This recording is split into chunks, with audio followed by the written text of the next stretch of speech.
and everybody has to teach somebody young to sew. That's your job, is you've got to teach somebody young to sew. And then underneath that by the needle, you have your reverse that looks like a hook. That's your reverse button, and then you have your stop start. This is how you'll stop and start your embroidery when we get into that. And you can also use this button instead of using the foot pedal.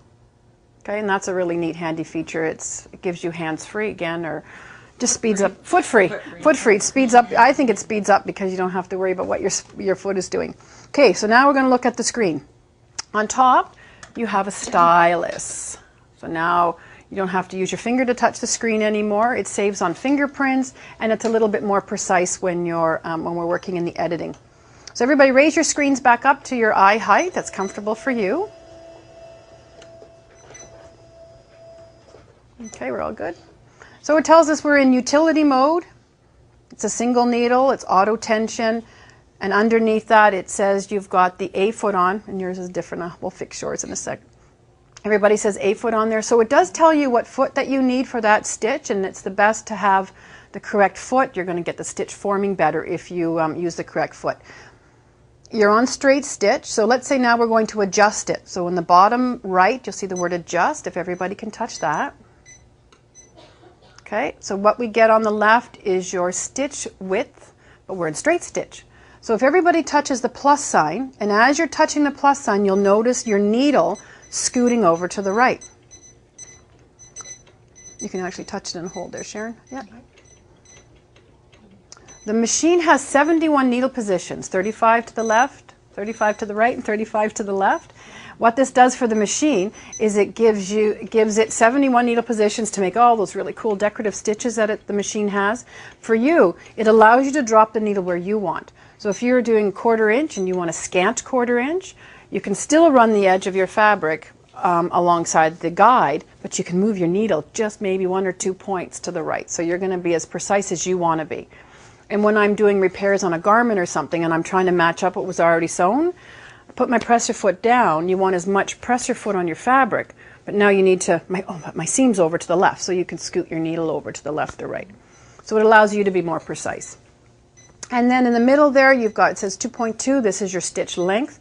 So if everybody touches the plus sign, and you'll see in the white bar, as you're touching the plus sign, just hold it, you'll see the stitch gets longer and longer and longer. So it shows you how long the stitch is going to be, and it goes up to 5.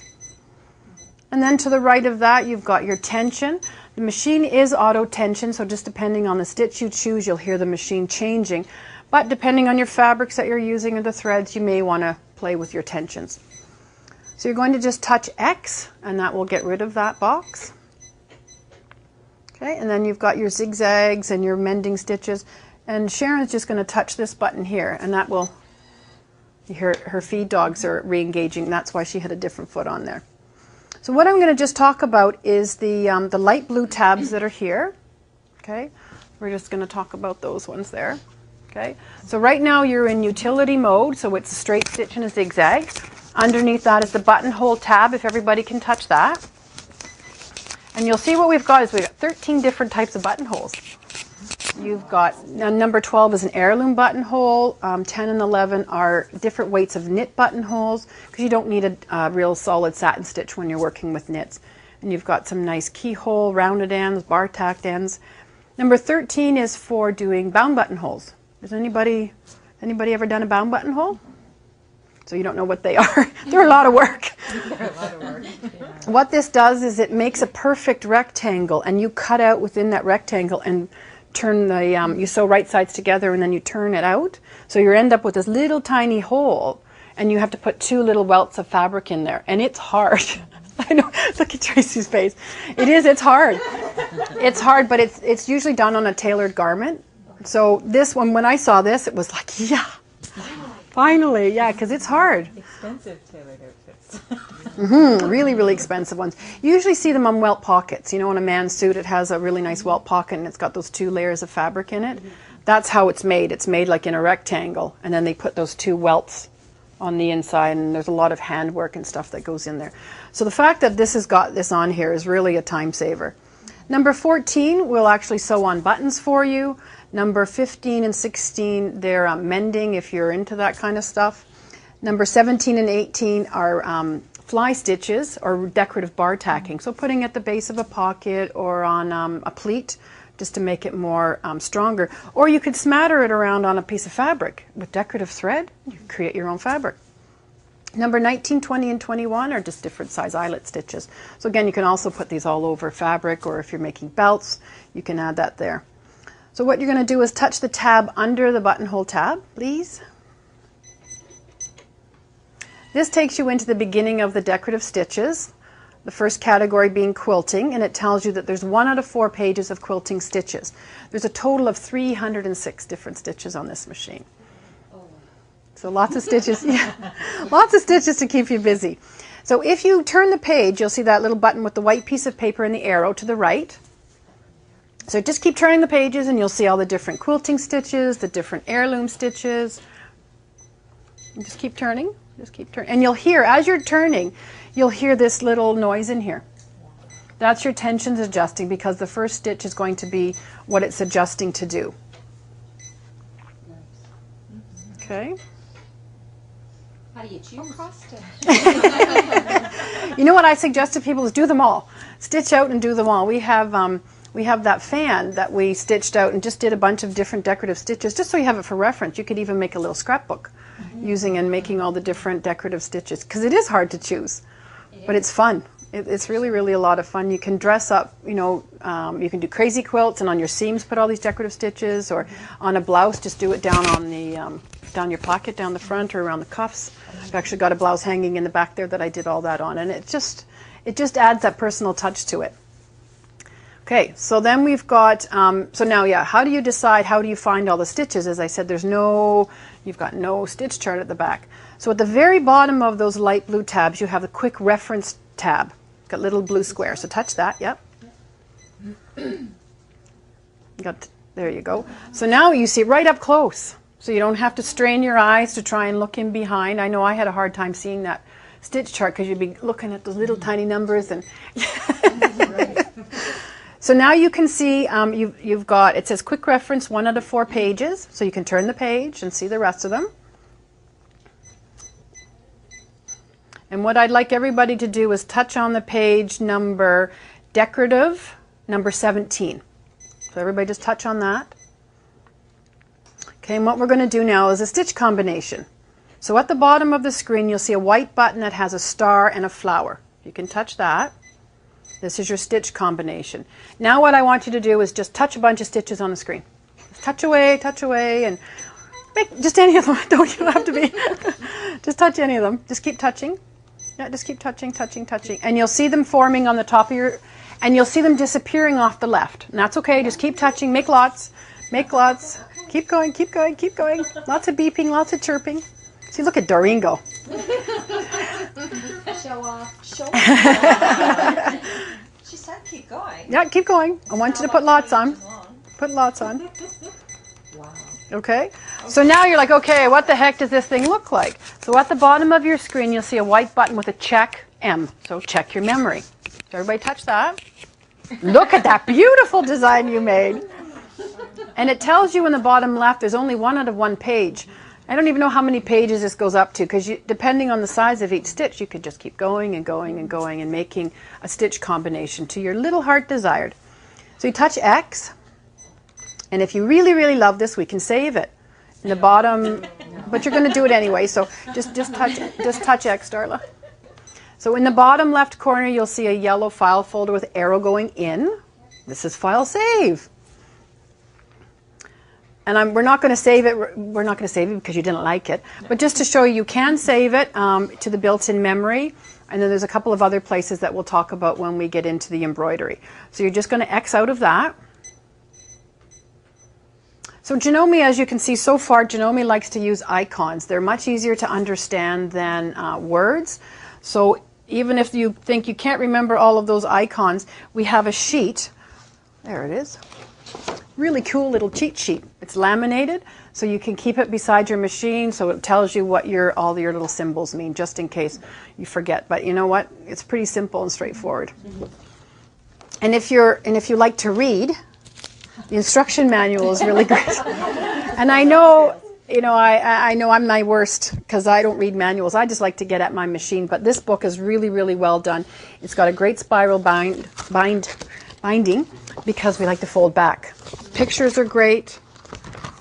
So if you do need to look at the manual, it is really user-friendly. So we were really happy with this book. Okay. So now what do we got here? So the next tab down under that is your AZ. This is your monogramming tab. And you have lettering on here that stitches out just like decorative stitches. So you can do quilt labels. You can add names onto. I made labels for my son when he had to go to camp. He didn't like those iron-on things. So I did his own name on his labels. And my girls put them in their stuff because they get mad when I mix it up. So they're embroidering their names and their own stuff. So that's perfect because it just fits on the band of elastic because they're nice and little. They're 7 millimeters. And then underneath that we have our sewing applications, the tab with the t-shirt. So everybody can touch that, please. Okay, so this takes you into areas how to use and what to do with some of the stitches, what foot to use in the right spot. So if everybody can touch quilting in the bottom right. And you hear that little adjustment? That's a little robot in there telling it to adjust its tensions. And in the bottom right it says free quilting. And as you touch that, you're going to hear the really cool sound of the feed dogs dropping. Isn't that so cool? I love that sound. It's such a neat sound. And it tells you to put on the P2 foot. The foot that you've got on your machine is the P foot, which is for embroidery. But the P2 foot is what you would use for free motion. And that is included with your machine along with, I think there's about 10 or 11 other different feet. You get a walking foot, free motion, buttonhole foot, button sewing feet, quite a few different feet. And the machine will suggest to you when to put them on. And actually, that's what I should show you is the little storage box. If everybody opens a little storage box. So this is where all the little stuff is stored. Some of you have different amounts of stuff in there, just depending on whether we put it in or left it in the box. These machines are only used for the test drives, and they go out to about 10 test drives, and then they're sold. So they're not overly used, and some, as I said, some have stuff.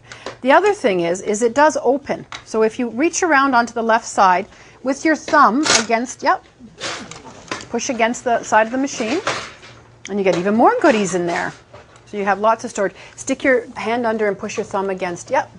Perfect. There you go.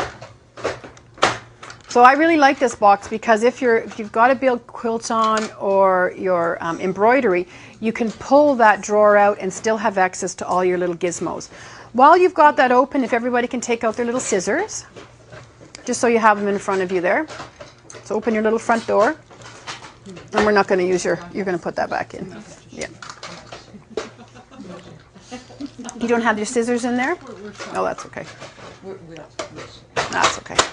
We'll get you a pair before. You only need it right at the very end, and it does have a thread cutter, but there is one little tail you have to cut. So, okay. So now what I'd like everybody to do is touch the clasp stitch to the left of that. Okay, and you'll hear your feed dogs re-engage, but you won't see them come up until you go to sew. So don't be alarmed that you don't see anything happening there.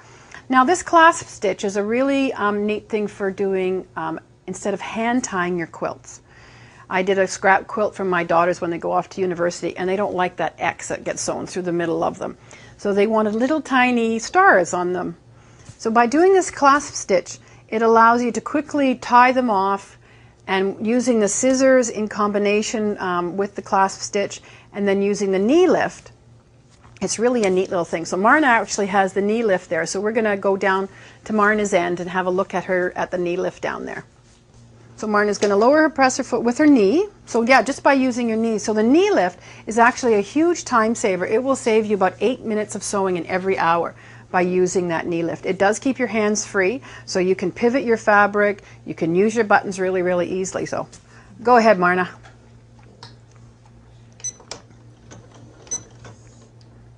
She's going to use, So it does one clasp stitch, it stops. She's going to use her thread cutter. She's going to use her knee lift and move to the next spot. And before she starts, she's going to use her thread cutter. So you're going to hit the thread cutter. So now she's going to pull that tail off.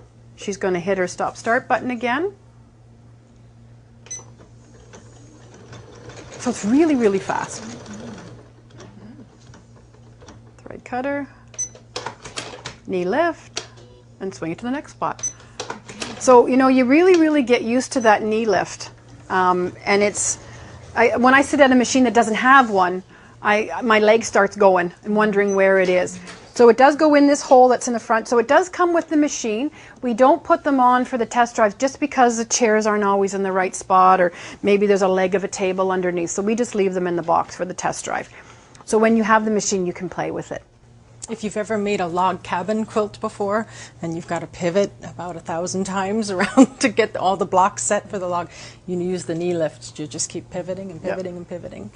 And it's really important to come for your machine classes when you purchase the Memory Craft 11,000. You may know how to sew. You probably, you know, sewing for 30 years, as I hear a lot of people say. They've been sewing for a long time as well. But for the machine classes, they're not going to teach you how to sew. They're going to teach you how to use your machine. And that's really, really important. We don't want you to, you know, buy this great machine and keep using it the same way you're using your older model. It may not have as many features, well, it won't have as many features as this machine does. So we want you to use all the features. So please come for your machine classes. Take advantage of them. Play first on your machine and then come back, because you'll have a greater appreciation and probably more questions. Okay. And so we've just about covered all the stuff in normal sew. Does anybody have any questions about normal sewing? I'm going to get into the embroidery part. No, we're good? Okay. So as I said earlier, Janome was the first to come out with the embroidery machine that was the most compact. This machine still is the most compact. Even though it's robotic and has all this great technology, it's still the most compact. It takes 3 steps to get into embroidery. Our machines before that took 2, so we've got 1 little extra step, but it's still really easy. We've already put the foot on for you. Marna, you'll have to change your foot down there. You've got it, I think, it's either on your bed. Oh, you've got it there? Yep. You change your presser foot, and then again, look on the right side of your machine if everybody could. You'll see a white lever on the right side, the other right side there, Brenda. Push down and release. And you'll see an arm come out from the back of your machine. So you're going to reach through and just push it into place. And it just drops down. Isn't that cool? So this arm stays out that far. Okay, so you know that you've got to, you know, as long as that arm can go out that far, it's not going to project out any further. And then what it will do is it will move side to side, and that silver piece will move back and forth. Okay, so